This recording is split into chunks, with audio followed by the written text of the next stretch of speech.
Are you Invictus? Clint, are you Invictus? Are you Invictus?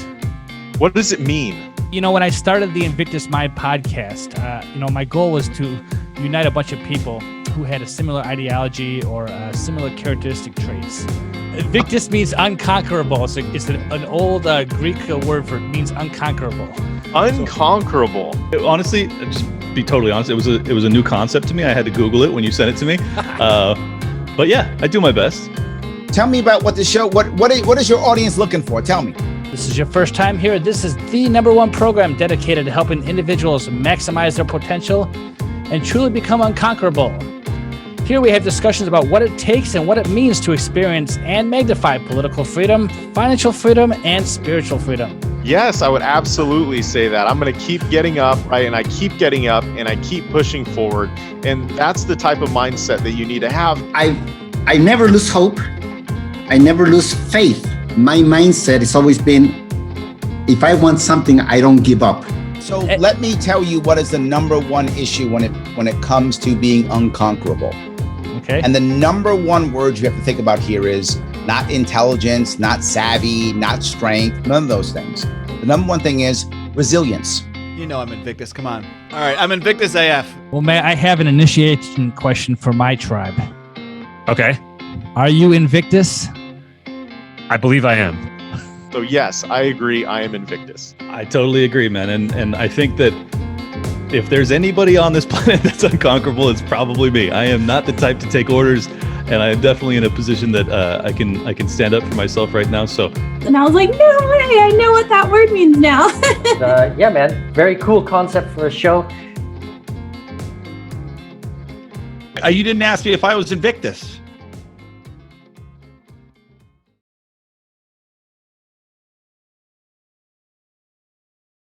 Well, hello, everyone. Welcome back to another episode of the Invictus Mind podcast. This is episode number 101, and I am your host, Mike Corbell.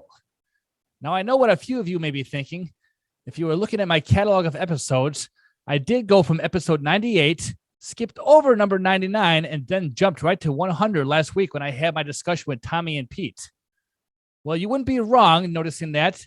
I did numerically skip number 99, but since my very first episode was actually numbered 00, I did in fact have 100 recorded episodes for all you great folks out there. And just because my scheduling is off a little bit, and I thought it was much more attractive to feature both these gentlemen and call it episode 100 rather than episode 99. But I digress. We move on.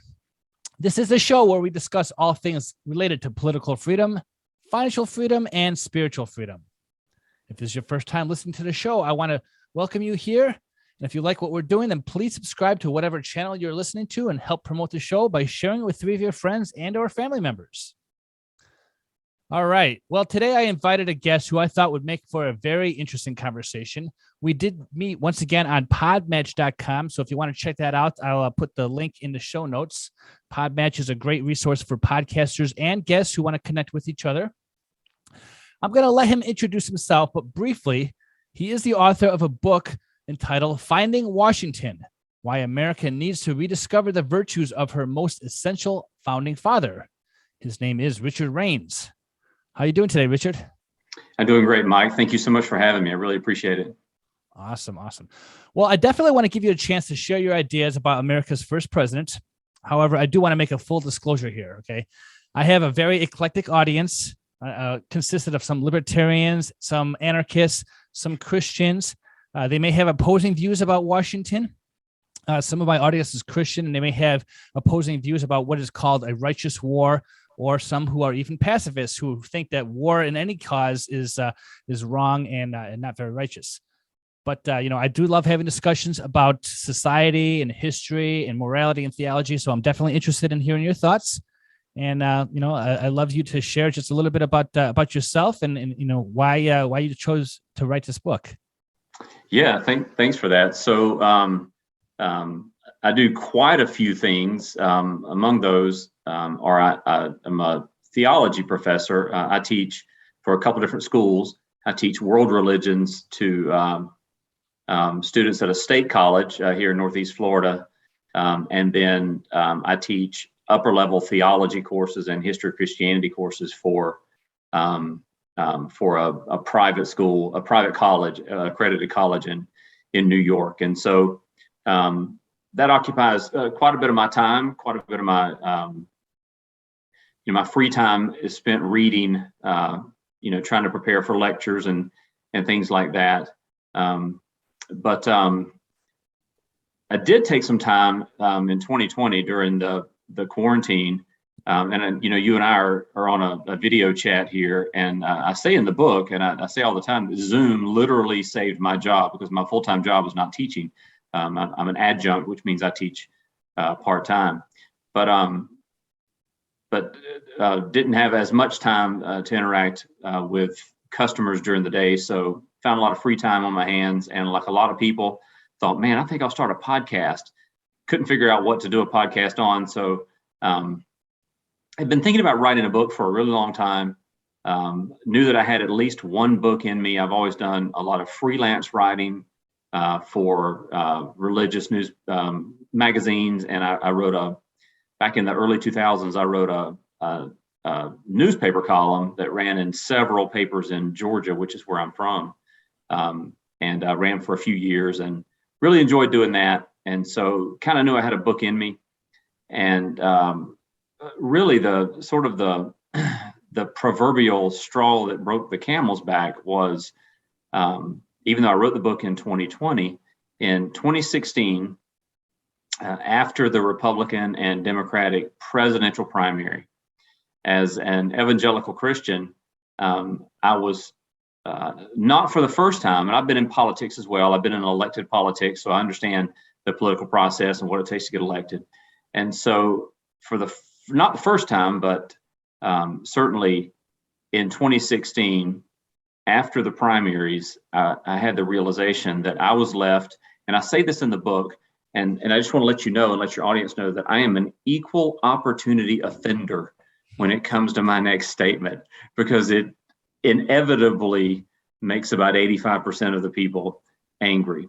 But in 2016, this is my personal opinion, I felt like moving into November, I was left with the worst presidential candidate of my lifetime, or the second worst presidential candidate of my lifetime. I had a choice between someone that I consider to be a traitor, that destroyed cell phones with a hammer to hide evidence, versus a guy that I didn't think I could leave alone with my daughters. So it got me thinking about our country. I think I mentioned I teach history of Christianity. That intersects with world history and American history significantly. And so have quite an affinity for American history, and particularly revolutionary history. So I started looking back in our history at some of the people that I thought would be good for us to take a harder look at regarding sort of how to answer this problem of this rampant immorality that, from my perspective, is ongoing in our country. I think it's even if you take my Christian worldview bias out of it, I do think that it's accurate to say that our culture is very immoral, very violent, over-sexualized, narcissistic. Just, I think that culturally we're not in a great place. And so this is not the first book that I wanted to write. I was going to write a book on the women who made America, and I was going to count like all these women through American history that really helped shape our country. But I started with Martha Washington, started reading about George Washington, and even though I knew what I thought was quite a bit about George Washington, realized how little I actually knew. And Mike, the more I dug into George Washington, the more it became clear to me that that he exhibited the type of virtues and morality that I desperately want our country to revive and see a revival of. So the book, Finding Washington, Why America Needs to Rediscover the Values of Her Most Essential Founding Father, is stories from George Washington's life, many stories that most of us have never heard before. And then I highlight virtues that he displayed in those moments in his life, either letters he's written or things that he's done.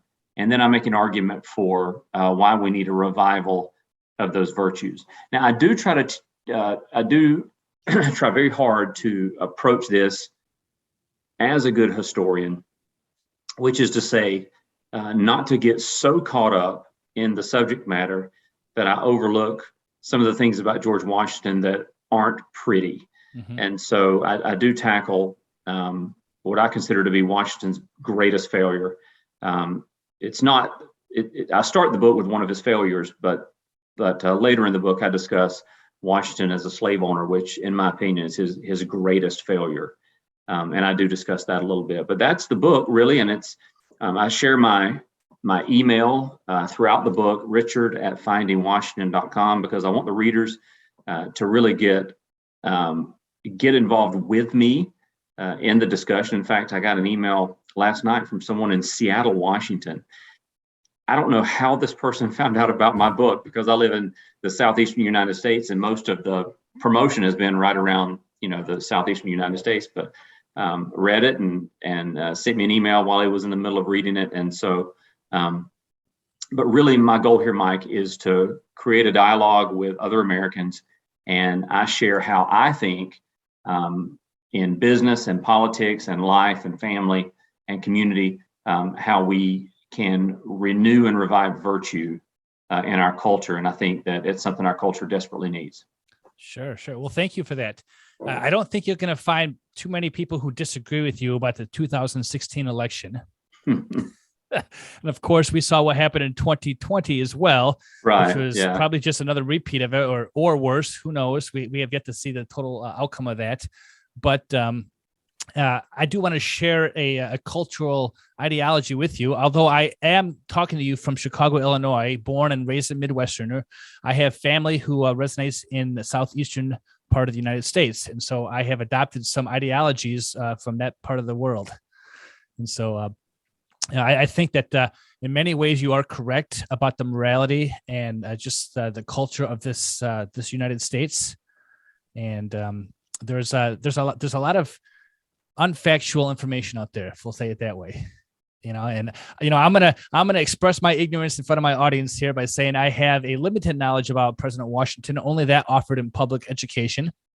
I have a book sitting on my shelf. I think it's entitled His Excellency. I have yet to read it yet, but I definitely would like to hear your thoughts about George Washington. Although I like how you admitted that he had some faults. Obviously, us living in a fallen world, I don't think it's prudent for us to put some of the men in our founding history up on pedestals like many people do.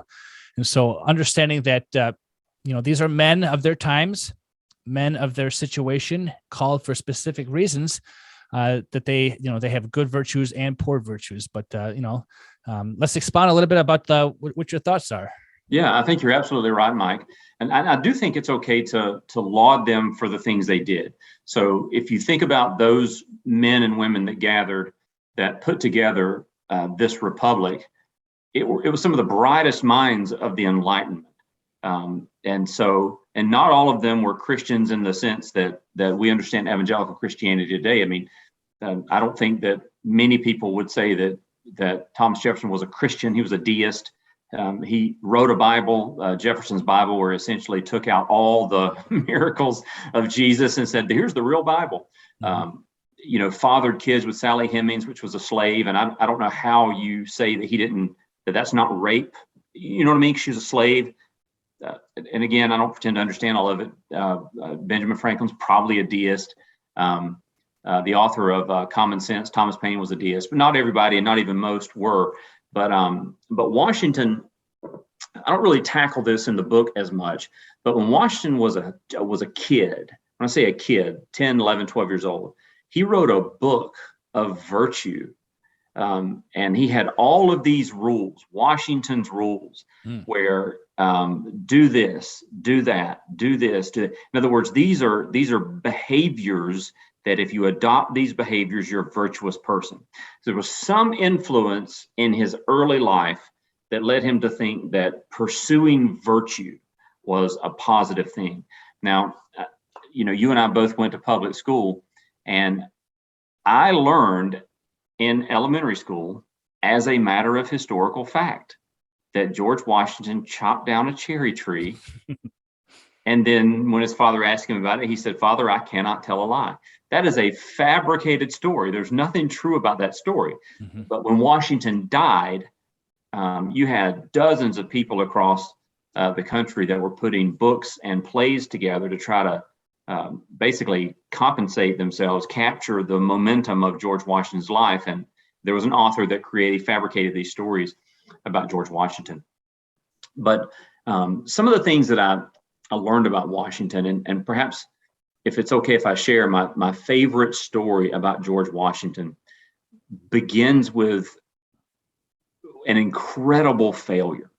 So Washington, this is prior to, decades prior to the Revolutionary War. Washington was in the Virginia militia. He was a colonel in the Virginia militia.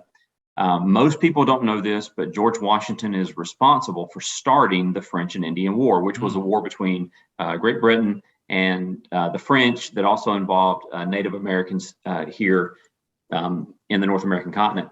And so Washington was put in charge of Fort Necessity, which was in Ohio, which at that point was the western frontier of the colonies. And so Washington's out at Fort Necessity. He tries to engage the enemy some and decides he just needs to fortify his fort. He clears the area where the battle is going to take place, because if you remember, in the 1700s, when armies would meet for battle, they would march into a big open space and then just shoot at each other, right? Mm-hmm. And so that's how civilized warfare was done. Well, when the French and the Indians finally attacked, they were attacking from behind trees and stumps and decimated Washington's forces. A third of his men died. All the horses died. All the livestock were shot and killed. It was raining, so all the powder was wet. The men that were left over broke into the rum and they were intoxicated. He had no one to fight. And the fighting stopped late in the evening. And someone delivered a wet note in French. Someone in Washington's, one of his men loosely interpreted it, didn't interpret it correctly, but loosely interpreted it, that said, if you surrender and don't come back, we'll let you leave. So Washington was able to escape that. Well, if you fast forward several months, the war was going on then. The English sent over troops. And when General Braddock, who was an English general, came over, he was not happy with George Washington, didn't like him. The English really looked down on the colonists as rough and uncultured. And so Washington was trying to advise Braddock, hey, they're not going to fight fair. They're going to fight from behind trees and stumps and rocks. Please don't march these troops with these red coats through the forest, because you're going to get everybody killed. So Braddock essentially says, you have no role here. You can stay back in the back with me as my aide de camp. An aide de camp was basically a really fancy way to say you're my helper. And so the redcoats go marching through the forest. They get to the Monongahela River, and they're clearing a path so they can cross the river. And the French and the Indians attack and start killing redcoats immediately. General Braddock is shot, falls from his horse, and the redcoats scatter. They're just running for their lives. Well, Washington, in that moment, gets off of his horse and sees to Braddock, is caring for his wound and trying to take care of Braddock. And I say in the book that he is the aide de camp of the century, because there's bullets flying everywhere and he doesn't fight back. He gets off his horse and he does his job, which is to assist Braddock. So Braddock looks around. He doesn't see any other officers. He sees his men running. The only thing, the closest to an officer that he sees is this militia guy, right? This colonel in the militia, George Washington. And he says to Washington, I want you to mount a defense and I want you to rally the troops. And Washington, that's all he needed. He got on his horse. Now, Washington was 6'2", Mike, and the average height of someone from Europe and that lived in the colonies in the 1700s was 5'8". So when Washington got on his horse, he was at least 8 foot off the ground, a perfect target for anybody that could shoot a rifle. So for 12 hours, Washington mounts a defense, finally driving back the French and the Indians. During the course of that battle, Washington has 2 horses shot out from under him. He's on his 3rd horse. And when he takes his coat off that evening, he's got 4 bullet holes in his coat. Oh, wow. Now, the English finally win the French and Indian War, and years later, he's traveling to Ohio with a physician friend of his, because as an officer, he's given land in Ohio. And so he gets there, he's looking at his land, and he's invited to a meeting with all of the local Native American chiefs. He goes to the meeting, and all of these chiefs sitting around the fire all know who he is. That's why they invited him. And the reason they know who he was, because they said all of them were at the Battle of Monongahela, and they all deliberately fired at him, and no one could hit him. And so when the battle was over, the Indians went back, told stories of George Washington, and then the religious leaders among the Native Americans issued a prophecy about George Washington, saying that this warrior will be the father of a great nation. Now that's like a colonel on the beach on D-Day in Normandy, making such an impact on German soldiers that when they go back to their base, they write a song about the American soldier. So all of that story, I think, highlights several virtues. One of the virtues I think that he highlights that is how he recovers from failure. Failure doesn't define him. He recovers. The other thing that I think that he exhibits, and that is servant leadership. He knows the French are going to attack. He knows how they're going to attack and kind of knows where they're going to attack. But instead of pleading his case, instead of demanding his rights, he becomes the aide-de-camp of the century and does his job the way he's supposed to do it. And through his servant leadership, he's then given a chance to lead. And did you know, Mike, that Fort Necessity surrender is the last time George Washington would ever surrender troops for the rest of his military career? So it's stories like that I highlight through the book and talk about virtues that he displayed, and then, make an argument that we need more integrity, make an argument that we need to stop being so afraid of failure. Failure is how we, Mike, failure is how we win. I've got 5 kids, and I remember when he's now 16, when he was, 7 years old and learning to throw a baseball, I'd stand 10 yards from the kid and he'd throw the baseball 20 yards to my right. And I'm like, come on, throw the ball. Well, now the kid can throw a ball great, right? But it's the point that I would make with him was, look, the best person to ever throw a baseball stunk at it until they didn't. So I want us to stop being so afraid of failure in our culture. So things like that. But yeah, that's probably my favorite story about Washington. And there's a lot more than that. Yeah, I remember learning a little bit about the French and Indian War in school, but never any stories about Washington in that battle, in that war. I was always, the one thing that sticks out is when he was crossing the Delaware River, and and his men were on the verge of starvation, and they had to eat their shoes to survive, and he rallied them, to keep going. So that he wasn't a quitter, but I like that story that you shared there.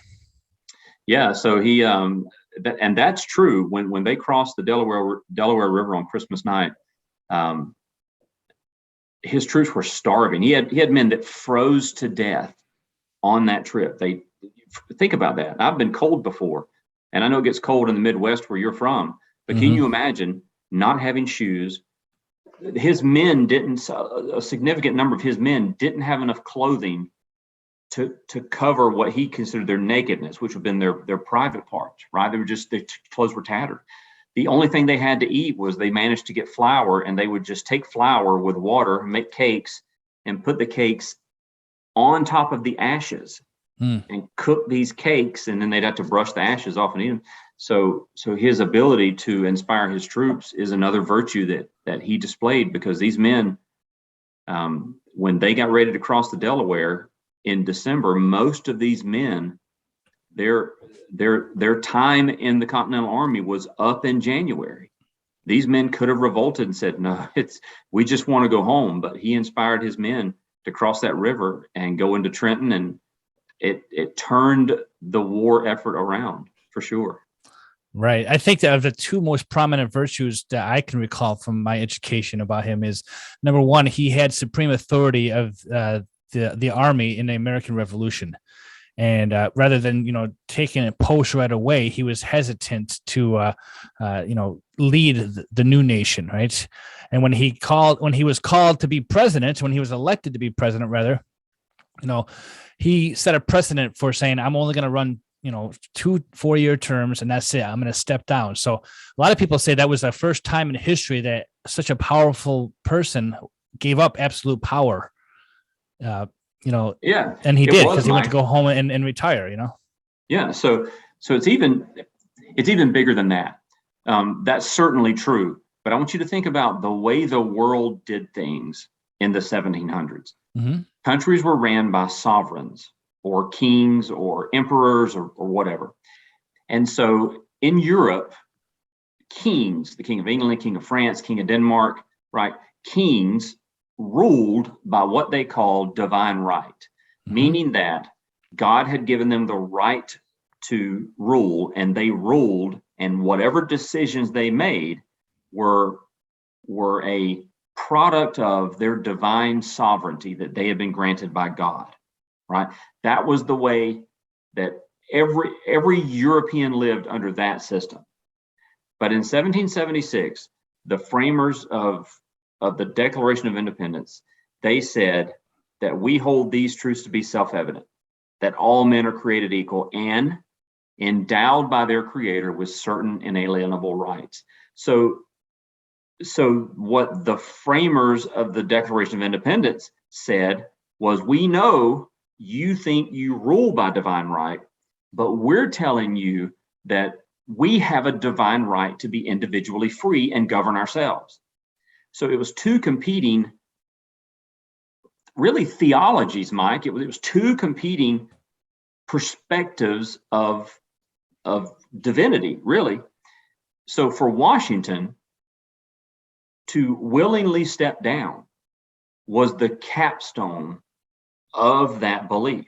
And even King George commented that him stepping down made him one of the most powerful people in the world. I forget the exact verbiage, but the world recognized that. When he said, no, 8 years is enough, the world gasped. And now think about it.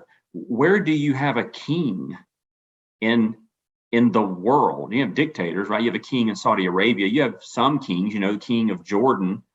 But in the Western world, those events that sort of the crescendo was Washington stepping down is what convinced the world to self-govern and get rid of monarchs.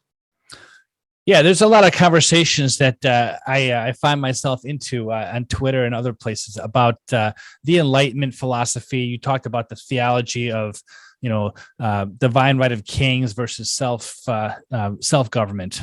Mm-hmm. I don't want to necessarily go down that rabbit hole, but for the sake of some of my libertarian friends or my Christian libertarian friends, there's this idea that despite the fact that there was a revolution and George Washington stepped down, we did have a new government that started.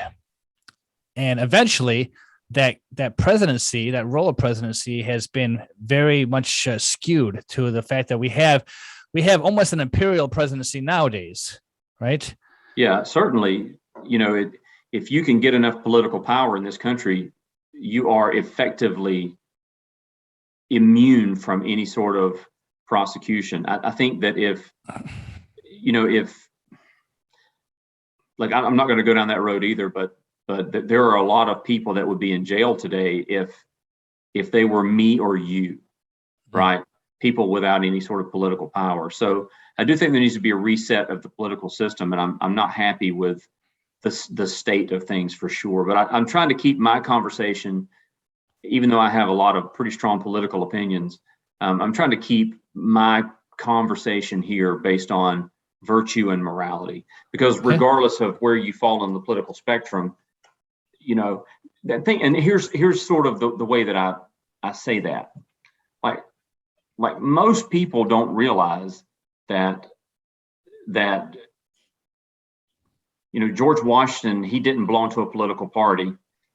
He's kind of the father of federalism, but let's just skip that for a second. He didn't officially belong to a party, and he eschewed that. He didn't want us to have parties, but every other president since him has been part of a political party. Well, when we think about John Adams and Thomas Jefferson and James Madison, we think, and John Quincy Adams, we don't think about them in terms of being, a member of a political party. We just think of them as founding fathers, right? But when you think about,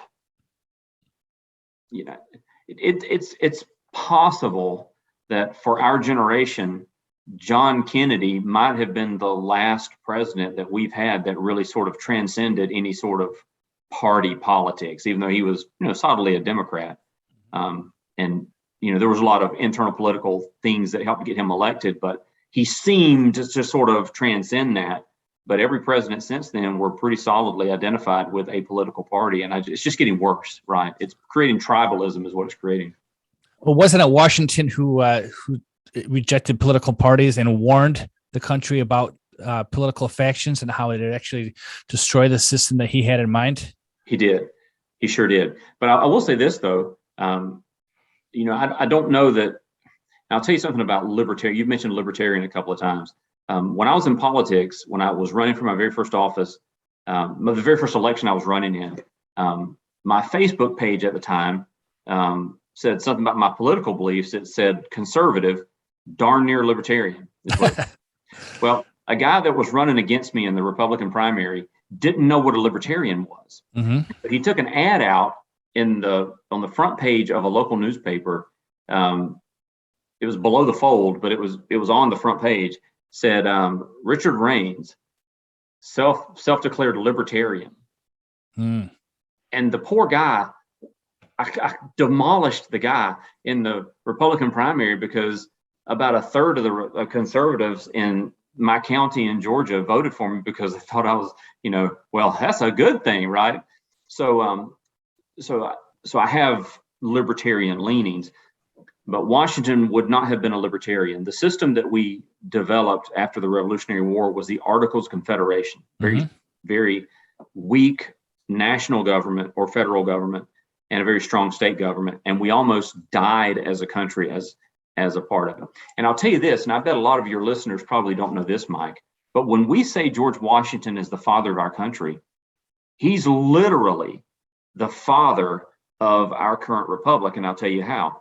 So after the Articles of Confederation, everybody went home, right? He lives in Virginia, and he was serving on a committee. He was the head of a committee that was proposing to dig a canal to connect the Potomac and Ohio rivers. All right. This would have made the Ohio River traffic, you could have gotten goods to the ocean, right? It was a canal, a very big undertaking. And it was him, and it was Madison, and it was Hamilton, and they would all have their meetings at Mount Vernon. Well, when they would come to Mount Vernon, they would inevitably talk politics. And George Washington came up with the idea to have a constitutional convention. But they didn't think that the people would go for it. So they said, well, let's invite all the states to a meeting about this canal.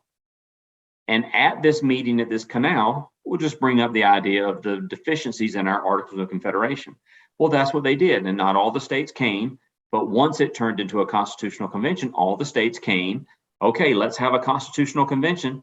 Who's going to lead this thing? And they're like, well, the only person that could lead it is George Washington. So they made George Washington the president of the Constitutional Convention. They hammered out a constitution, got it ratified, became a nation. And literally, Mike, the only choice, as far as all the states were concerned, the only choice for the first president was George Washington. It wasn't even really a major question. So when we say George Washington is the father of our nation, he really is. And through all of that, he exposes quite a bit of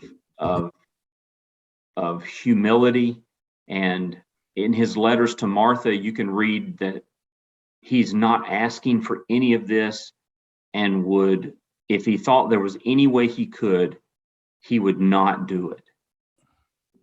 But he felt he referred to God as providence. That was another name he had for God, providence. He saw it as a matter of providence that he accept his role to be the commander of the Continental Army, to be the president of the Continental Congress, or the Constitutional Convention, and to ultimately be the first president of the United States. Interesting. Yeah, there are some who will probably disagree that the Constitution, the U.S. Constitution, was written away or declared in a good way. Some people I've heard say that it was a coup. Some people say that there was a lot of very bad motives behind the Constitution, and a lot of things that ultimately led to the country where we are today. So that's just my little push-up back for you right there, But one thing that I noticed that when George Washington was president, and maybe we can dive down this a little bit further. I'm thinking of the Whiskey Rebellion. So I didn't dig into his life post-presidency. All of my research, the only really post-revolution research that I did was Shays' Rebellion. That was something that really alerted Washington that he needed to, that he felt like we needed a stronger national government. And his argument for a stronger national government didn't start once the Revolutionary War ended. It started during the Revolutionary War, because he saw the ineffectiveness of not having a strong national government to run a war, because the states were sending soldiers based on what they thought they could send. And so I didn't really dig into his life post-presidency, except for the time that he spent at Mount Vernon with Lafayette. And it was really Lafayette that turned Washington in terms of how he viewed slavery.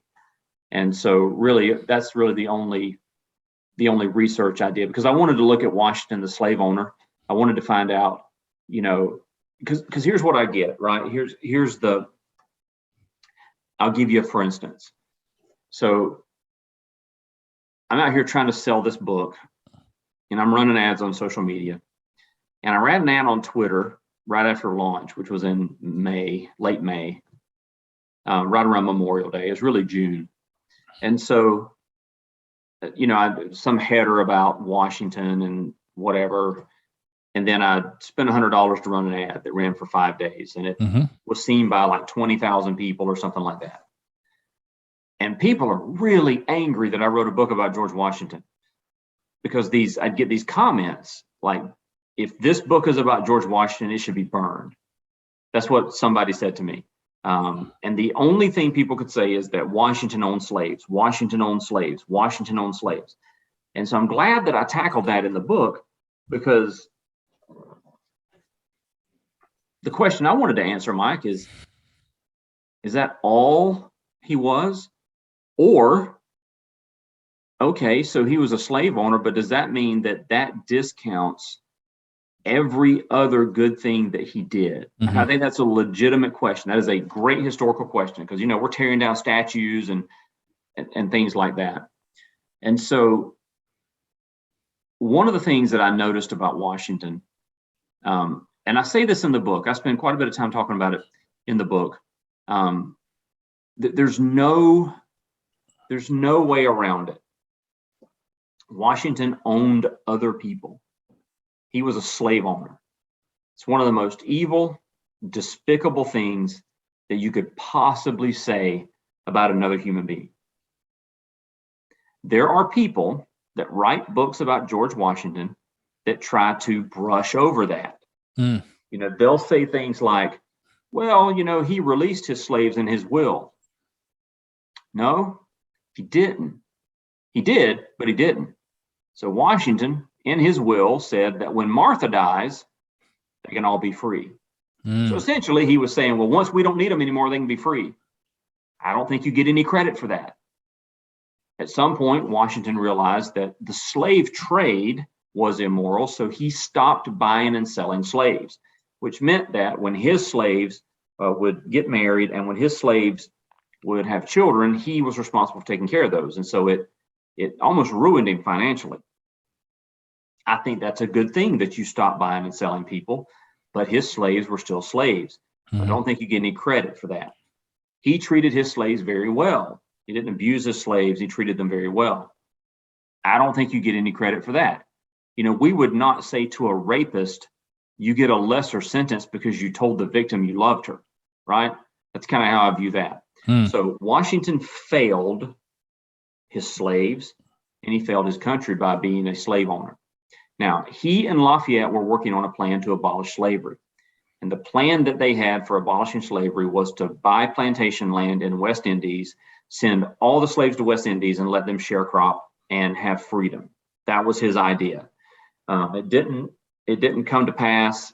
None of that worked out, and he died before that happened.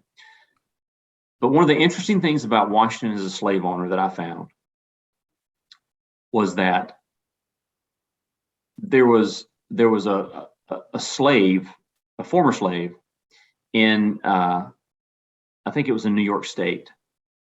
Phyllis Wheatley was her name. And Phyllis Wheatley wrote a poem about George Washington thanking God for him. Now you have George Washington, a slave owner, and Phyllis Wheatley, a former slave, writing a poem and thanking God for a slave owner. Now I think what that shows is that in the 1700s, the issue of slavery certainly had Americans divided. And to some extent, slavery was a part of the fabric of the nation that most people knew needed to end. But I don't think you can judge George Washington. I don't think you can say that he never did anything good because he was a slave owner. And that's not how you do history anyway. And I'll tell you what I do. I use the issue of abortion to make my point. Now, there are two extremes to the abortion issue. On one extreme is the more abortions, the better. And let's make sure women can get abortions regardless, like give them coat hangers if you have to. Let's kill these babies.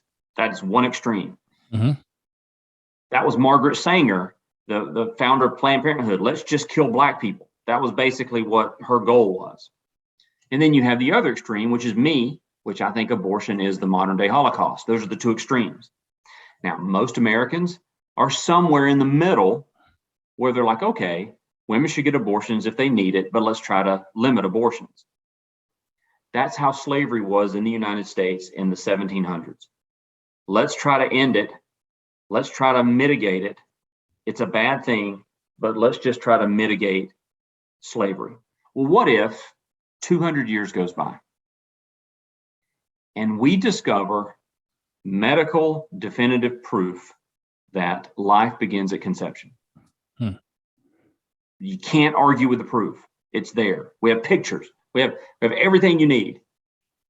And then our society says, okay, anybody who supported abortion on any level, we're gonna destroy them historically. Any president that even mentioned that they were for abortion, even in extreme cases of rape and incest, we're going to tear their statues down.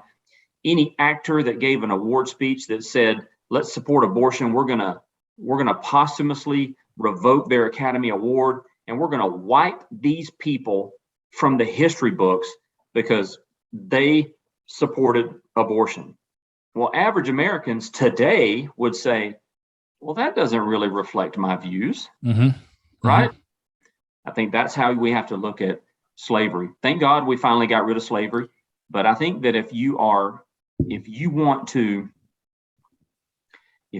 tear a statue of George Washington down because he was a slave owner, then if you ever buy another product from China, you're a hypocrite. Right? You make a good point there. If you consume internet pornography, but you want to tear a statue of Thomas Jefferson down because of slavery, you are a hypocrite, because human trafficking, modern human trafficking, dwarfs the size of the North Atlantic slave trade. Mm-hmm. So what do? Right? Do we stand on our high horse and do we say that I'm going to pick this one issue to ruin people's lives over? Or do we say there was a historical context in which slavery existed, it stunk and it's an evil, but that's not all these people were? So that's really my take on slavery. And I think that's a fair take, because obviously when you bring up slavery and you bring up abortion, those are two very loaded issues, and they're there with the purpose of dividing people, which is why there's such a political issue right now. Yeah. And as I started, I said, humanity has both good and bad. Every single one of us, as a Christian theology professor, you should know that we live in a fallen world, that we all have temptations of good and evil. And according to history, there are some very dark times in history. Mm-hmm. But that doesn't mean that there weren't good people in history that did things that pushed the needle a certain direction to welcome the gospel, if you would. Some very prominent men throughout history did some bad things. But if, like you said, if we only focus on that bad, then we are overlooking all the good stuff that came out of that. So I agree with you in that aspect. Yeah, I don't know why we can't just say both are true.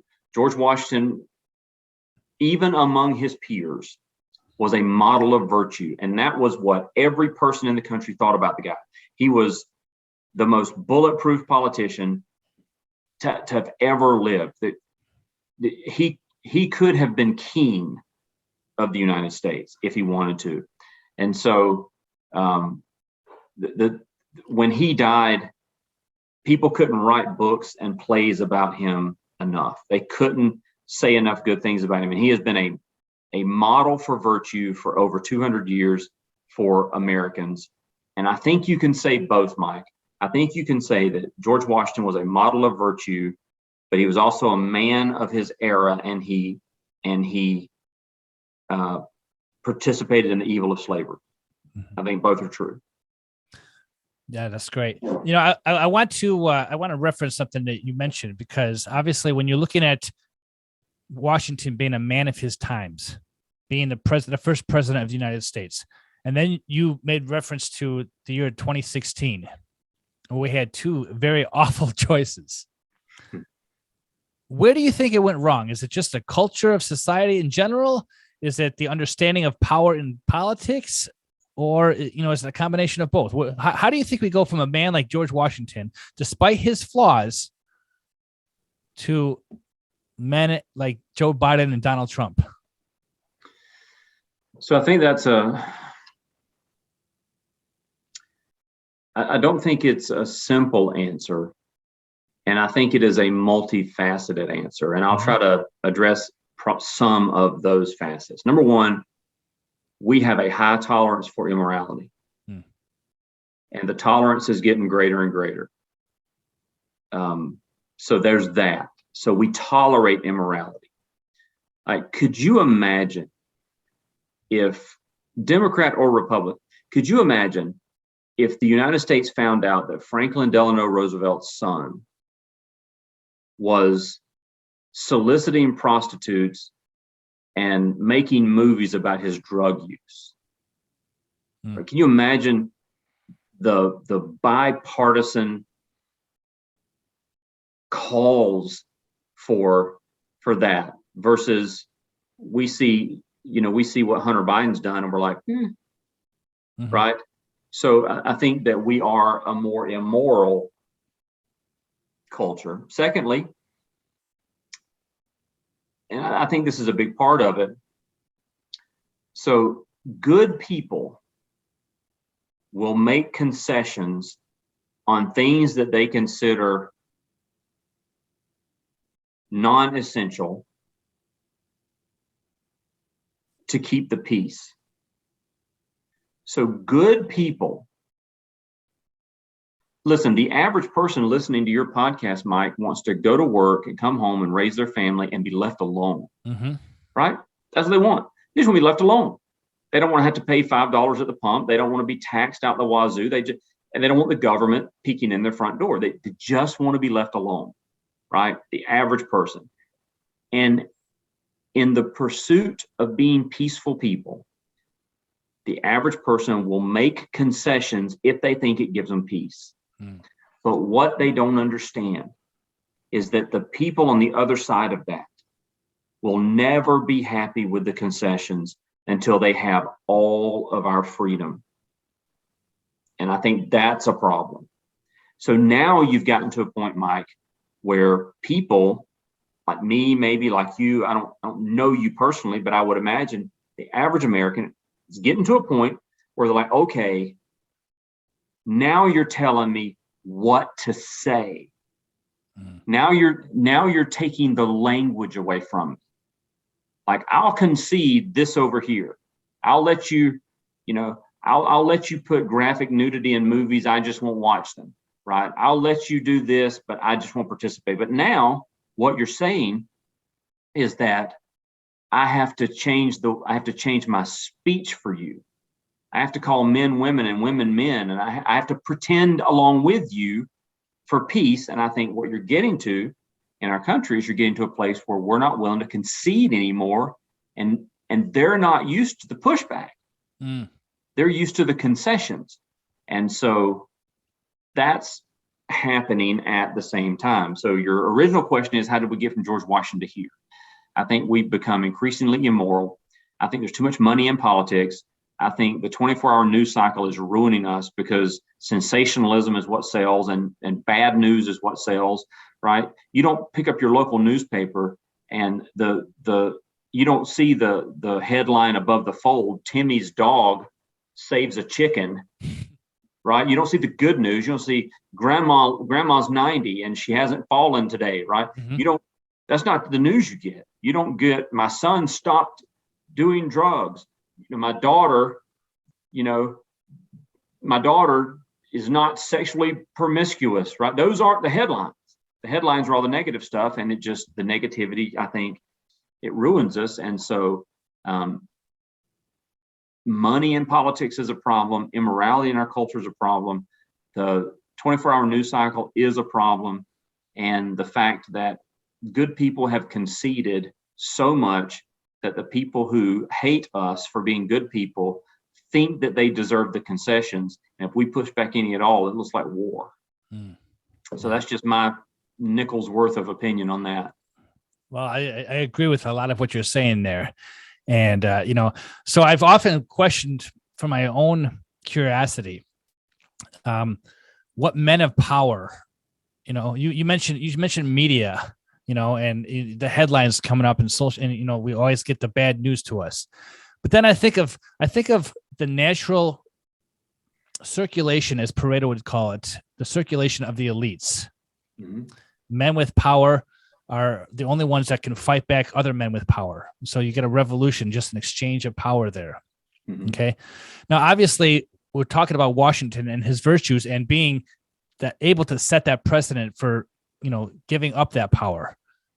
And the U.S. Constitution is unique in the fact that it says, okay, this is a way that we can actually peacefully transition from one powerful entity to another. It's unique in world history, although there's a lot of countries out there who have adopted similar patterns after that.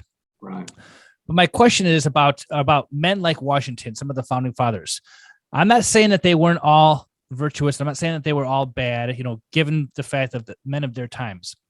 I guess I'm trying to come to this question as I'm speaking it to you. I want to know how I can say this. If we can see the news now, we can say there's a lot of things like fake news, right?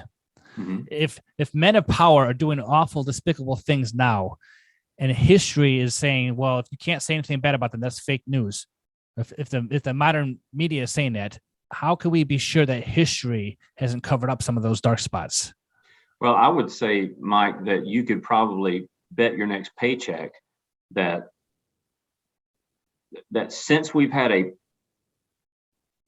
a for-profit media, a large-scale media in this country, probably since the 30s or 40s, if you want to go back that far, where these large media machines gained power, right?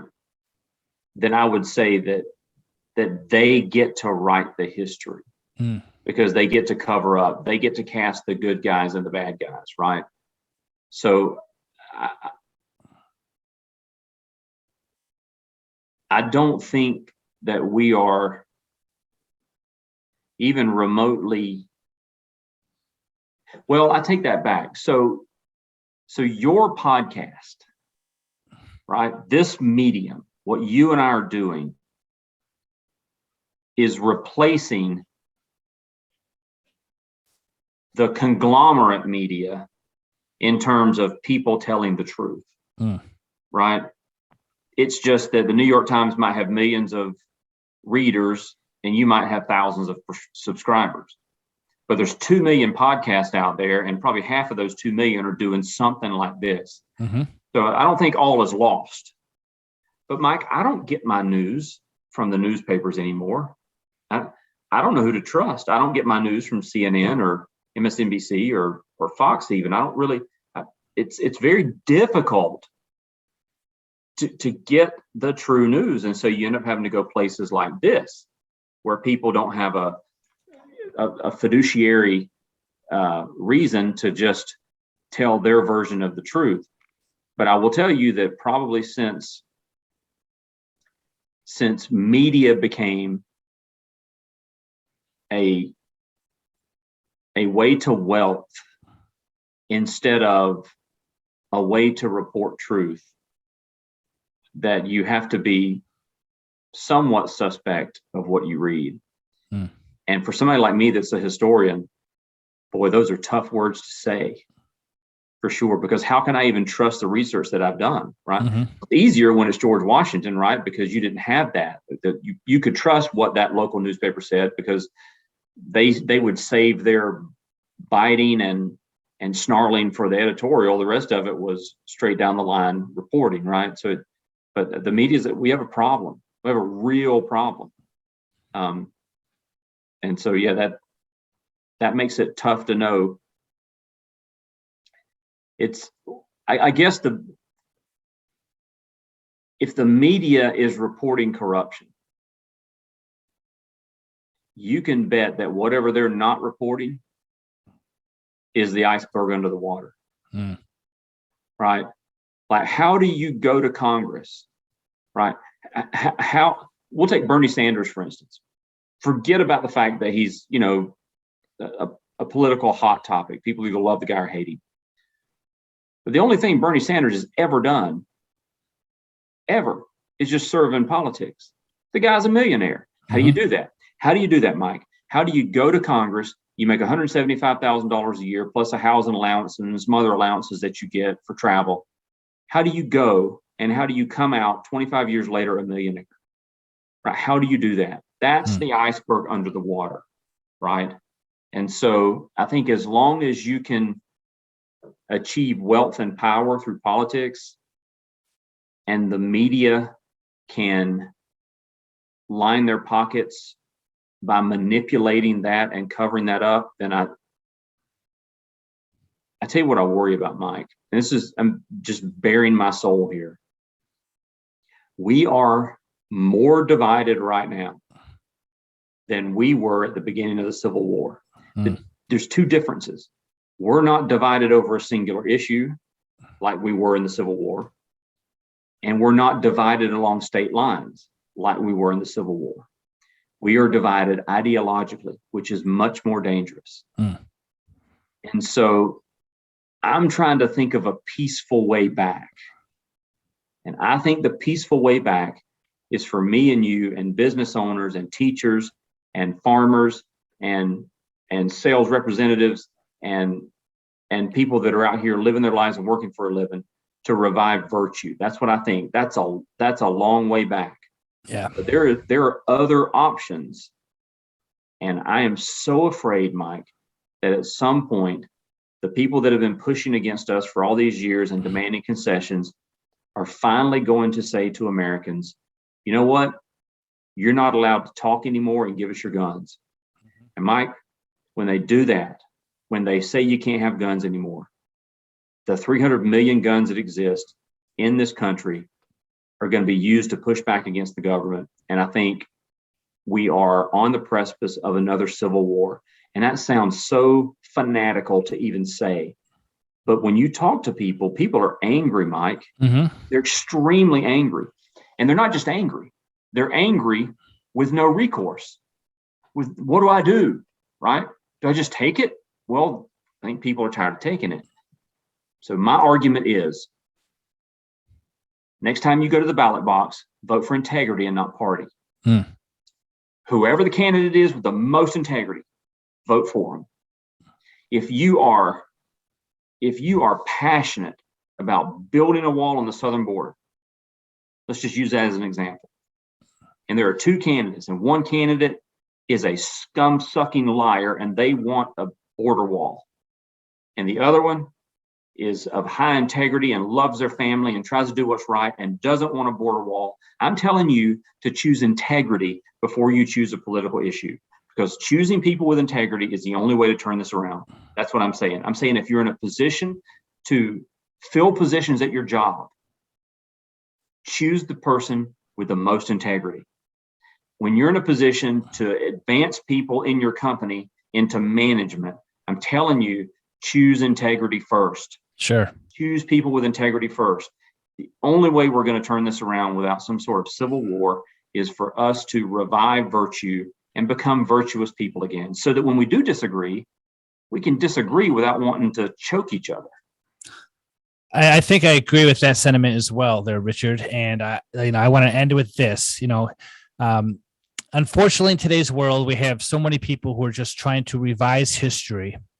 And I think that there have been great men and women in our history, in our past, that deserve the reverence that they should get. Although, like I said, maybe not put them up on a pedestal, be aware of the situations of their times, but identify the good values, the good virtues, and character traits that they have. And I think agree with that. You're doing a good job, teaching correct principles, teaching good values, and using men that people can, they have some kind of knowledge about. Because yes, I think that if the modern culture continues to paint with a black paintbrush over all the past characters of this country, then we're not going to know what we used to be, what we came from, and going forward is just going to be bleak. So. Yeah, I don't disagree. So I think a possible solution. Maybe your readers will get the book, Finding Washington. You can get it online. Go to Amazon. And Mike, I'm just going to ask your listeners to do me a big favor. If you buy the book and you like it, give it to someone or buy someone else a copy and give it to them. Nobody's getting rich writing books. You don't make any money really off books. So this is not about money. Mm-hmm. But my email, richard@findingwashington.com. When you're reading the book, send me an email with your ideas and the things that you think. But I hope your readers will get a copy. And Mike, I'm so grateful that you had me on today. I enjoyed this, and man, I could talk about this stuff all day. Yeah, me too. That's why I have a podcast. Yeah. Well, thank you. Since you gave your plugs already, I don't have to ask you for that. I appreciate that. And if you can maybe say one last thing as far as George Washington, just to kind of leave on a good note, and we'll end there. So one of the things that George Washington said to the Constitutional Convention when they were trying to hammer out some different things, and they were divided, big states versus small states, southern states versus northern states. George Washington had everyone sit down. He stood up and he addressed the Constitutional Convention. And he said, and I'm going to read here, "To please all is impossible, and to attempt it would be in vain. The only way, therefore, is to form such a government as will bear the scrutinizing eye of criticism," and here's where we come in, "and trust it to good sense and patriotism of the people to carry it into effect." George Washington had hope in us to have good sense. That's one. You can't be a functional idiot.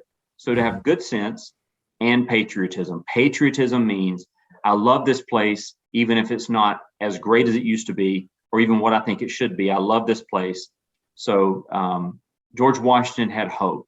And so I think that's what we need to have more of, is hope. And so that's what I'll leave you with today. All right. Well, I appreciate that. I think that hope is one of those strong virtues that we need to have. So stick on the line here, Richard. I'm going to end the recording right now, but I want to thank you for your time. Thank you so much.